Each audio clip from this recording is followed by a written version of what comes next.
It's that time of the year when we're excited to present the highly anticipated economic overview brought to you by BBH. This review is a cornerstone of Sintercafé, offering valuable insights and an analysis of the coffee market's economic landscape. This year we have Mr. Faustino Cortina, Managing Director and Relationship Manager at BBH's Multifamily Office. Let's welcome him with a warm round of applause. Thank you.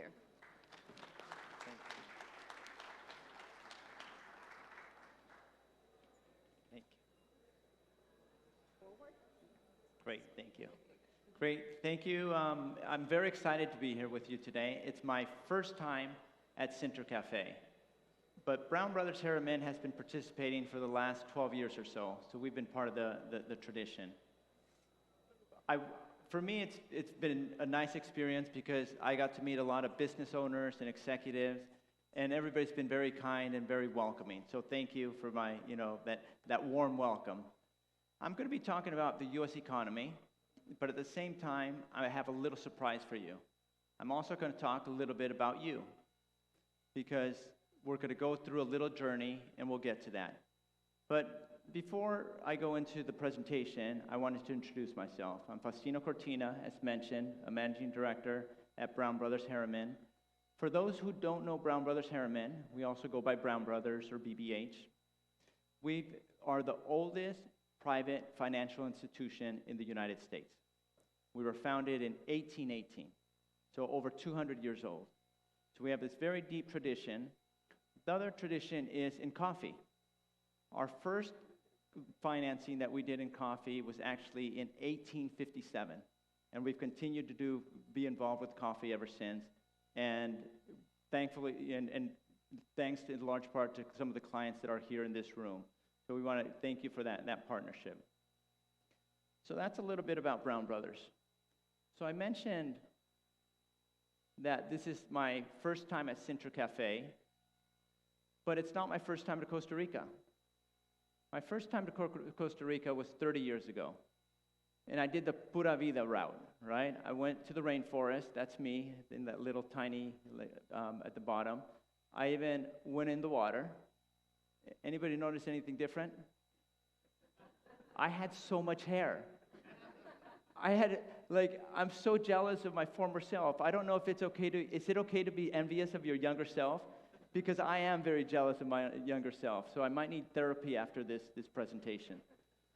So then I try to climb a tree, and not any tree. I try to climb a coconut tree, of course, to get a coconut. And I was doing it to try to impress, of course, you try to impress a girl. I never got the coconut, but I ended up getting married with my wife, Alma, from Mexico. And we had a family with 2 kids, Faustino Jr. and Paulina, right? So that's me during the last 30 years. And now you're asking, Faustino, why are we talking about your last 30 years and that you lost your hair and that you had a family? Well, one of the things that the sponsors of Sintercafé asked, they said, could you please talk about the U.S. economy, but do me a favor, talk a little bit about the audience, talk about you and your countries. So we're going to do a little journey together. We're going to look at what happened to you the last 30 years. And we're going to look at your different countries, and hopefully you could identify your country up here, because I took it from the participations list. And we're going to see 4 metrics, 4 economic metrics. We're going to look at literacy, we're going to look at poverty, we're going to look at population growth, and we're going to look at GDP per capita. And this is for you, what happened to you the last 20, 30 years. When we look at literacy rates, it's a little noisy, right? It's like, some countries reported better than others. So when you strip out the noise, you see that Latin America did pretty well. Like Latin America outpaced the world literacy rates the last 2 decades, and it went from 90 to 95. And we know that's important because the more literate, the more educated workforce, the more you climb up the value chain, right? You have a more knowledgeable workforce, educated. So we're off to a good start. You guys did a nice job on that front. Poverty. It's very noisy, so I'm going to strip out the noise again. And you see that world poverty rates have been coming down. But Latin America also did a better job. It went from around 12, 13% to around 4%. And we're going to be talking about GDP, and why we care about poverty, as you all know, is as the GDP continues to improve in a country, you want to make sure it helps all the levels, including the lower income class. And you guys have been doing a nice job of that as well. So that's poverty rates. Next, we're going to look at population. And to understand this, we're doing it normalized to 100. So we could compare over the last 30 years, what are the different relative growth rates, right? So we indexed to 100. The world went to about 150. So that means it had 50% growth rate. The population grew in the world 50% over the last 30 years. So just take a moment. Where do you think you land? Where do you think you land? Like, make a mental note. Were you above or below world? Were you one of the fast growers on population? Well, let's see. The United States was below. Not surprising, right? The demographics are below. The one that did surprise me was Brazil. Brazil actually had slower growth in the world. And it's funny because it was tracking the world, and then you had the financial crisis and Lava Jato, and then that diverted it from the growth that you were seeing in the world. So the next one is El Salvador. This is the lowest growth. But keep in mind, when we look at population of a country, it's not just, you have to take into account migration, right? So opportunities in a country, if they're less, so people decide to leave the country, and then that affects your productivity as well. So sadly, that's what happened to El Salvador. Because when I dug a little deeper on El Salvador, the birth rates were the same as the rest of Latin American countries. So it means that people are leaving the last 30 years El Salvador, and we'll see if that reverses with the new government. So that's looking at the slower growers. Who do you think the fast grower was? Honduras. Honduras saw almost a double in its population in the last 30 years, from 100 to 200, so a double fold, and then followed closely by Guatemala, Panama, and Ecuador. So those are the ones that I would consider more the faster growers on the population. So the rest are kind of a little bit more grouped together. You have Nicaragua, you have Costa Rica, you have Colombia, Dominican Republic, and Mexico. Those are all kind of clumped together. So when you put it all together, pretty wide disbursement on population growth, right? With El Salvador at the bottom and Honduras at the top. So were you surprised by your country? Did you do better? Did you do worse? It'd be interesting to see what you were thinking and what the numbers actually were over the last 30 years. So now we're going to look at GDP per capita. So again, we're looking at GDP. So I take the GDP, the PIB of a country, and I divide it by the population that we looked at. So that's looking at what's the GDP, the economy, divided per individual. Okay, make a mental note. Where do you think you're going to land? The United States, slightly above. Okay, not too surprising. It's going to be harder for them to have, since they have a bigger base. Europe lagged. And it's interesting, again, to see how it lagged. You see that it caught up around the financial crisis, 2008, and then it's never recovered versus the rest of the world. It started diverting. So Europe had lower GDP per capita growth. So this is, again, growth rates. We're comparing growth rates one against the other. Mexico. Mexico is interesting to me because anybody remember when NAFTA got started? 1994, right? So this is looking the last 30 years, and it's curious that there are people saying, does Mexico benefit, does it not? They end up at the exact same spot. 30 years later, after NAFTA, they end up with the same GDP per capita growth over that 30-year period. So that seems pretty interesting. And then you have Honduras slightly above. Okay, let's go back to who are your fast growers? Okay, mental check. Do you think you're one of the fast growers? The fast grower was the Dominican Republic. and meaningful, right? It goes from 100 to 700. So that means it's a 600% growth in GDP per capita in the Dominican Republic the last 30 years.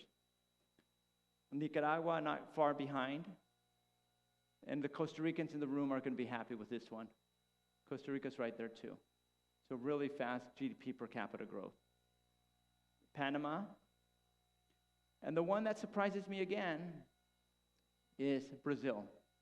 Because look at that. Brazil was such a fast grower. It was the outlier.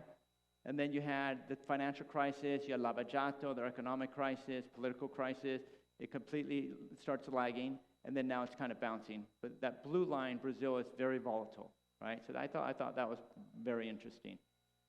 So when you put it all together, pretty diverse. You know, Dominican Republic, the winner. And then you see El Salvador toward the bottom along with the United States. So that's looking at growth rates, right? That's looking at, I'm comparing my GDP versus the growth rate versus other countries. But we know that GDPs are different sizes, right? So now let's look at it on absolute terms. What your actual GDP was in 1993 and what your GDP was in 2023, 30 years later. So here, it's a little bit distorted because I'm including the United States and Europe, right? The United States goes all the way to 80,000, so it throws off the scaling.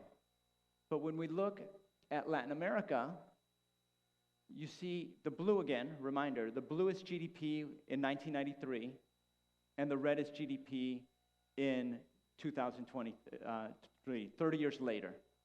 And the big winner is Panama, followed closely by Costa Rica, right? The GDP per capita is pretty significant.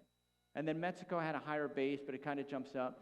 And you see that pretty much everybody's a winner in a way because you see the blue lines significantly below the red lines. So this is just looking at GDP per capita on a relative basis. I had my own conclusion. I told you 30 years ago, I did a trip to Costa Rica. What I didn't tell you is that I flew through Panama, and I ended up in Mexico. So the three fastest growing countries are the ones I visited. So if you want fast growth in your country, you got to invite me. And then you'll have fast growth in the next 30 years. Okay, so that's like, I'm hopefully Noelia's happy with that because she wanted me to make sure we touch a little bit of your economies. And I hope you enjoy that 30-year journey with me. So now we'll go to the U.S. economy. So if you think about the U.S. economy, well, first, how many people know the saying, every dog has its day? There's a saying in the U.S., every dog has its day, which means at some point everybody's going to be lucky or they're going to be successful. This poor fellow never had his day. And many economists that were calling for a recession never had their day. Because if you had talked to an economist the last year or two, they would have all said, oh, recession. They would have said, is it a hard landing? Is it going to be a soft landing? You know, is it going to be short-lived recession? But they all expected some probability of a recession in 2023 or 2024. And what actually happened was that you saw pretty good growth.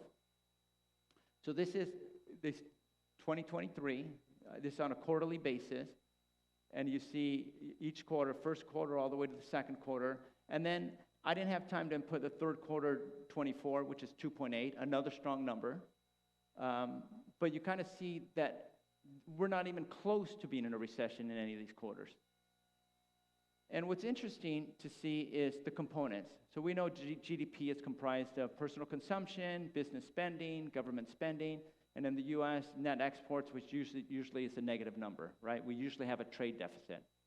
You could argue if that's a good signal, strength of the economy, or not being competitive, but regardless, you see the components of GDP. If there's one to consider to be important, it's the red one. The red one is personal consumption. And personal consumption in the United States is up to 70% of GDP, right? 70% of the economy is driven by the consumer. So if you remember one thing about the U.S. economy, it's the strength of the consumer is the engine of the economy, which is also important for many of you because if you have a strong consumer, they're buying that specialty coffee, they're going to Starbucks, they're going out, they're getting more of the premium products. So we're going to focus on that red bar. We're going to focus on the consumer and try to understand, is the consumer strong? Will the consumer continue to drive economic growth? So what's the first thing one normally looks at when trying to analyze the consumer and the strength of the consumer?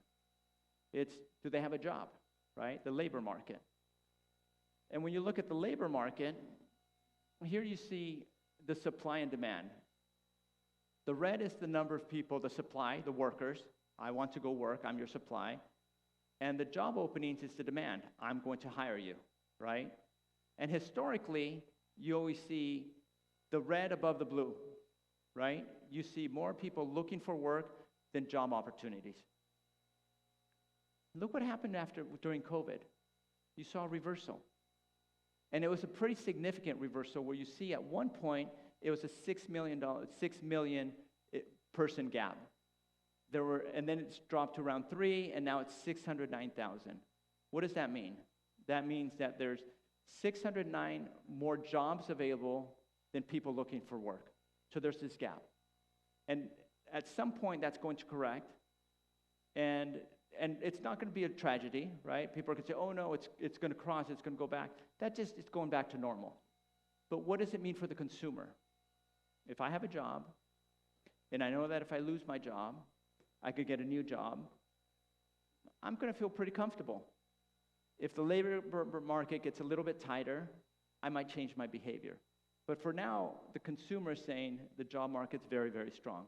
So that adds strength to the consumer, and that's exactly what we've seen. The other thing that people look very closely when analyzing the consumer is the household debt. Why? Anybody remember the global financial crisis, 2008? What was the reason that the economy, one of the drivers for the economy collapsing? The consumer was over-leveraged. They took out, they borrowed too much, bought a car they couldn't afford, they had a house they couldn't afford, they had a second home, and then when the economy turned a little bit south, that they were buried under debt. So when you look today, on the face of it, one would think, well, maybe we might be headed for trouble. Because in the last 5 years, you've had $4 trillion of new debt. And that's $4 trillion that gets spent, right? I borrow money, I spend it, it helps the economy. So from that standpoint, it's something that's significant. But it's kind of understanding what the numbers behind the debt are.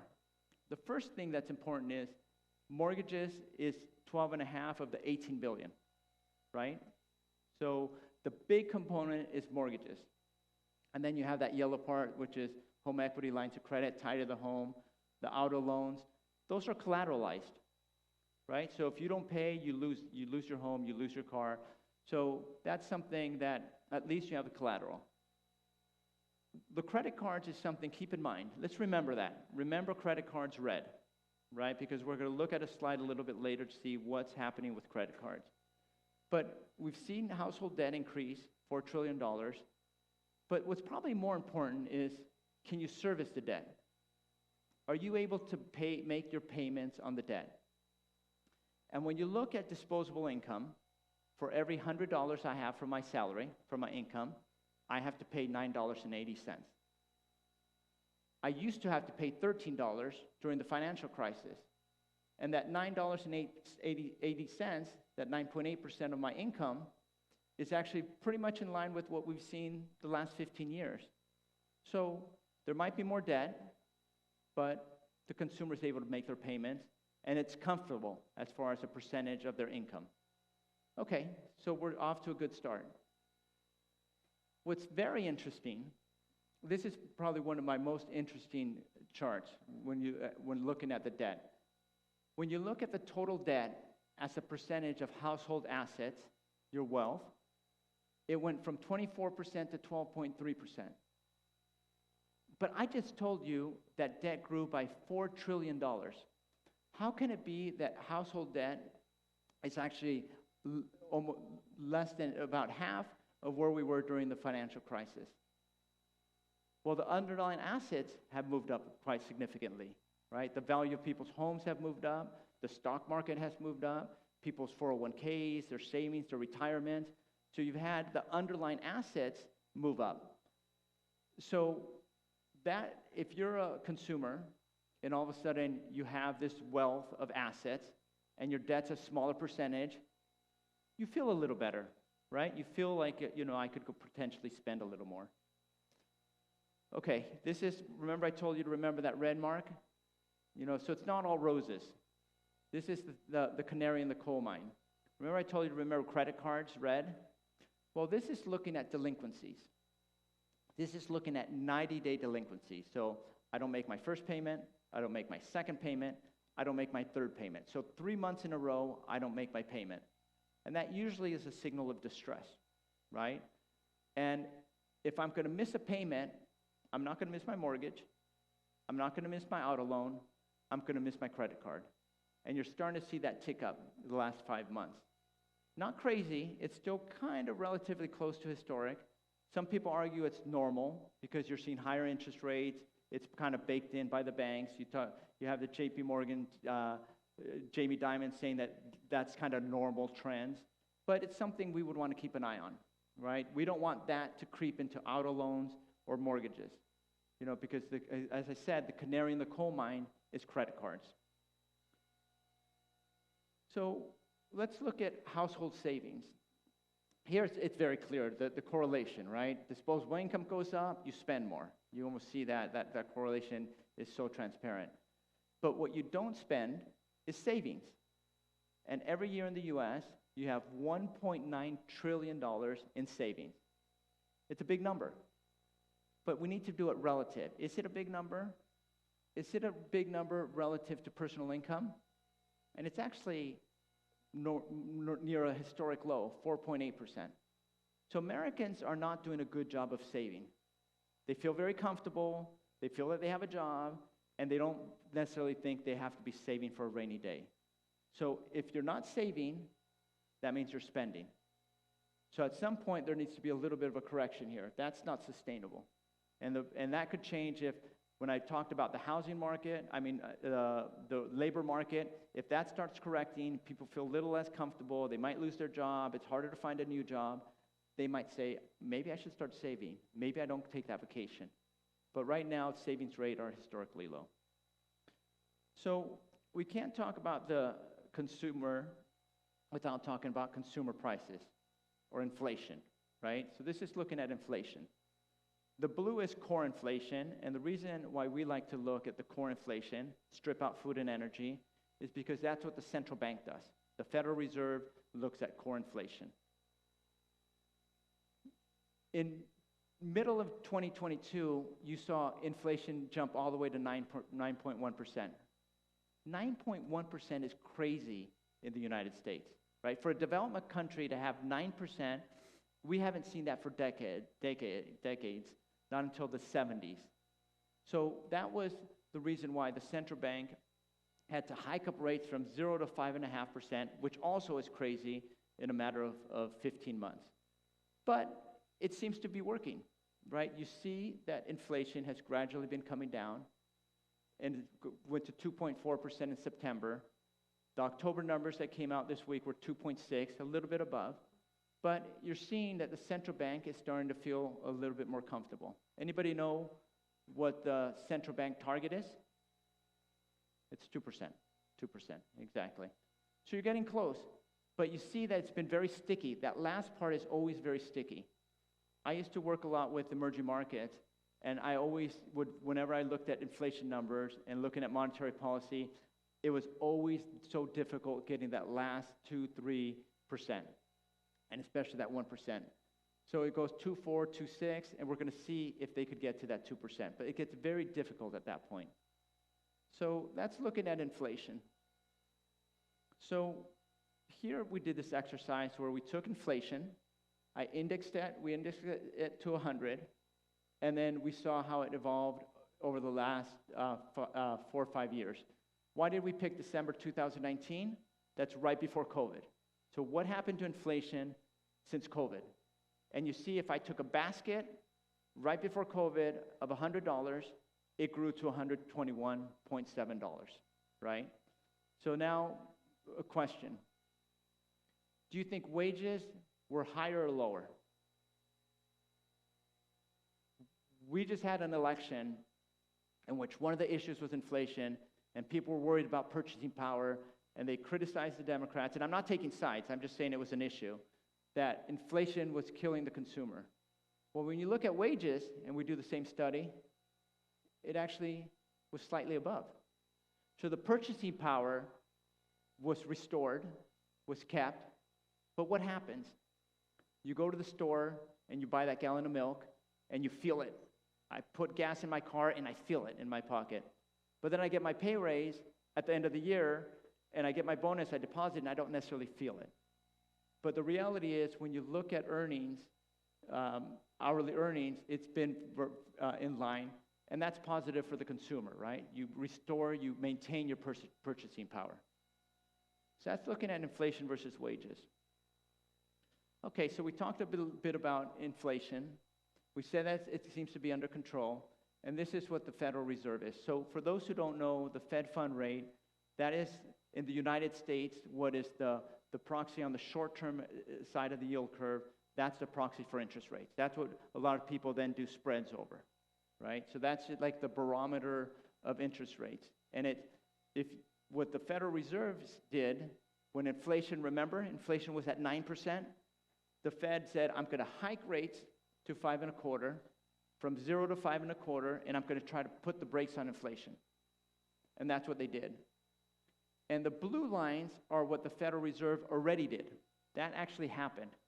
They've raised rates, and recently in the last two central bank meetings, they gradually reduced rates for the first time after quite a while. They'd been hiking, maintain, and finally they're saying, we control inflation a little bit, let's bring it down. The market is the line in the red. That's not the Federal Reserve, that's what the market is pricing in. The market is pricing in that rates are going to be gradually coming down. And they've often been wrong, because that's been very, very volatile.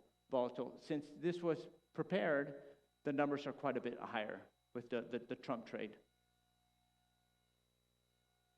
So I can't talk about the U.S. economy without talking about politics. I don't know if everybody can read this. Don't talk to him, he's some crazy moderate, right? Because it seems that everywhere you go, not just the United States, everybody's far right or far left, and it's very hard to get anything in the middle, any decisions, anybody working together, and it's very extreme. I'm a moderate, so if anybody wants to talk to me at the cocktail, please talk to me. I'm very nice. So one of the issues which happens, if you're constantly fighting, so in the United States, the Republicans are saying, cut taxes, and then we want to less government. And the Democrats are saying we want to have higher taxes and we want to spend money. And they're completely polar opposites. Where they do agree, and I'm not going to spend too much time on this because there's a lot of information, but on the far left chart, the part that matters is that box in the white, the borrowing. They both agree on deficit spending. You see the government spending on the left. You see what the financing, which is they get taxes, Social Security, corporate taxes, and there's a shortfall. There's a fiscal deficit. And they both, because they can't agree on increasing the gray, income, taxes, or cutting spending, the part on the left, you get to this gridlock of a fiscal deficit. And what does that translate into? So just like anyone, if I have income, and I spend more than my income, and I'm short money, I have to borrow, or I have to put it on my credit card. But the government doesn't have a credit card. They have treasuries, right? They issue treasuries, and you see a meaningful pickup in treasury sales in the last several quarters. So that's something that we need to worry about, right? And what's likely going to happen is the Republicans, there's going to be conservative members of Congress, which are going to start focusing on this. Because there are some people, it's going to be focusing that deficit needs to gradually be coming down, and there needs to be some type of a plan. So that's looking a little bit on the budget, and I know I went very quickly, but we could always see if there's questions at the end if I wasn't clear enough. But the point is, there's a fiscal deficit, there's higher emissions of treasuries, And that's something that's going to be affecting yields in the future. So I'm coming to the end. And I've received a lot of questions about the elections, right? We know that Trump, over the weekend, or the recent days, that he not only won the presidency, and not only the Republicans won the Senate, they also won the House. So they now have a mandate where they could potentially instill more changes. I'm going to go a little bit out of order. I'm going to look at what normally happens. Look at the bottom right, the little chart there where it says average S&P 500 return. If you look on an average election year, you see the market, the S&P 500. The S&P 500 is the index, the stock market of the 500 largest companies in the United States, right? So that's the proxy for what the market is doing. Normally, the stock market, or the S&P 500, on a non-election year goes up 11.6%. On an election year, 11%. So it's very similar. Election year, non-election year, okay, it's pretty much on average. But what's different is who wins. If a Republican wins, it's about 15% return. If a Democrat wins, it's about 8%. And that's driven more by policy. And that's, less regulation by the Republicans, lower taxes, and all that benefits companies. So what are the key issues or key stances for Trump? So taxes we kind of touched on. Taxes is something where I'll kind of back up and give you a little history because I mentioned the 2017 tax cuts. The last time Trump won the presidency, he also had control of Congress. And he was able to put something through, some tax cuts that were implemented over a 5-year period, and then they disappear. And they would be disappearing at the end of 2025. Taxes would go back up if nothing happened. So everybody assumed if the Democrats won, taxes would, you didn't have to do anything. This 5-year, break on taxes would disappear. And now there's a lot of speculation that now that he has control of Congress again, that he might extend that for another 5 years. So that's one thing that's likely to happen on taxes.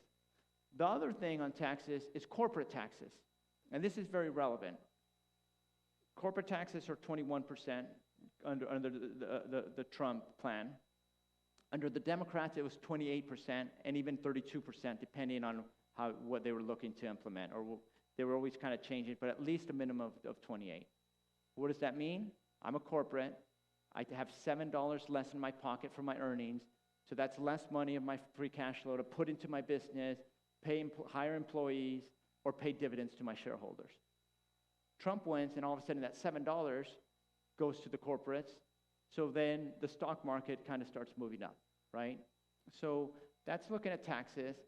Tariffs is something where it's going to be tricky because you can't do tariffs too quickly, otherwise it's going to stall the economy.